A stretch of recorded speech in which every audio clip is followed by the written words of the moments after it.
The United States and China have extended a tariff truce for another 90 days, staving off triple-digit duties on each other's goods. U.S. President Donald Trump announced on his Truth Social platform that he had signed an executive order suspending the imposition of higher tariffs until November 10, with all other elements of the truce to remain in place. China's Commerce Ministry issued parallel pause on extra tariffs, also postponing for 90 days the addition of U.S. firms it had targeted in April to trade and investment restriction list. While the U.S. and China slapped escalating tariffs on each other's products this year, bringing them to prohibitive triple-digit levels and snarling trade, both countries in May agreed to temporarily lower them. Their 90-day halt of steeper levies had been due to expire on Tuesday. Trump's executive order stated that the U.S. continues to have discussions with China to address the lack of trade reciprocity in their economic relationship and resulting national and economic security concerns. And the new order prevents U.S. tariffs on Chinese goods from shooting up to 145%, while Chinese tariffs on U.S. goods was set to hit 125%. Rates that would have resulted in a virtual trade embargo between the two countries. And it locks in place, at least for now, a 30% tariff on Chinese imports, with Chinese duties on U.S. imports at 10%.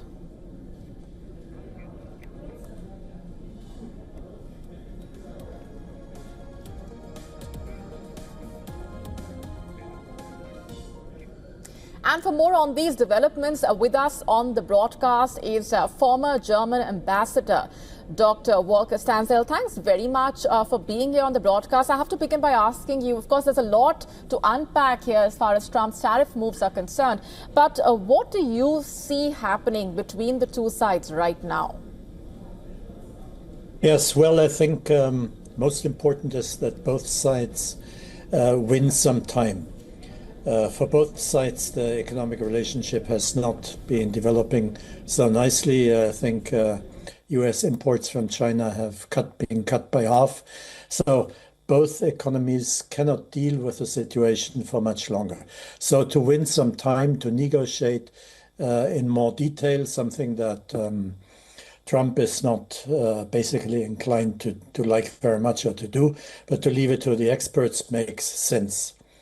I would say, however, that there is another reason on the American side behind this truce, which is the fact that now Putin has won over Xi Jinping in his relationship with the United States, with Trump. Don't forget, what Putin has got is the first invitation to the United States in 2 decades. That is a great win.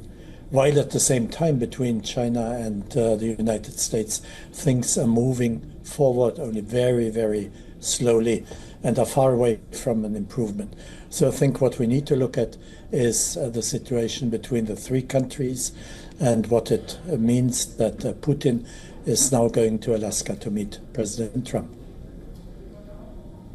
Indeed. So how do you see the developments from here onwards impacting the larger Trump tariff moves? You know, when we also look at the way things have panned out over the last few months between these two sides, there's a lot that has happened, and a lot of it is in sharp contrast to where things stood, say, just a few months ago. So what do you see as the larger Trump strategy at play here? Trump's strategy is to show to Xi Jinping that he is the weaker part and that he has to make compromises in the 90 days period until the present truce runs out. Because he can give to Putin politically things that he would never give to Xi Jinping. And thus maybe get Putin to lose his relationship with China and with Xi Jinping, so that China will lose its only strong ally in the world. I mean, whom does China have? They have North Korea, that doesn't count. Who else do they have? Iran is not strong anymore. Where is Syria? It's not there anymore. The only ally that China has is Russia. And the eternal friendship that Putin and Xi Jinping have been talking about is something, the results of which you cannot observe in real politics at the present time. So weakening Xi Jinping will get strength to the Americans, to Trump, so that during the negotiations, I think we will see much more compromises from the side of the Chinese being made than from the side of the Americans. And that is something that I think Trump has very much in mind when he negotiated with the Russians about the invitation of Putin to Alaska. It is something that he gives symbolically and to intimate that maybe he will also help Putin in getting compromises or even capitulation, surrender from the Ukrainians. I think that helped get Putin on the side of the Americans, and that again helps Trump in his relationship with Xi Jinping and China, economically mainly, I think. All right, we're leaving it there for the moment. Thanks very much for joining us with those perspectives. Oh, okay. Thank you.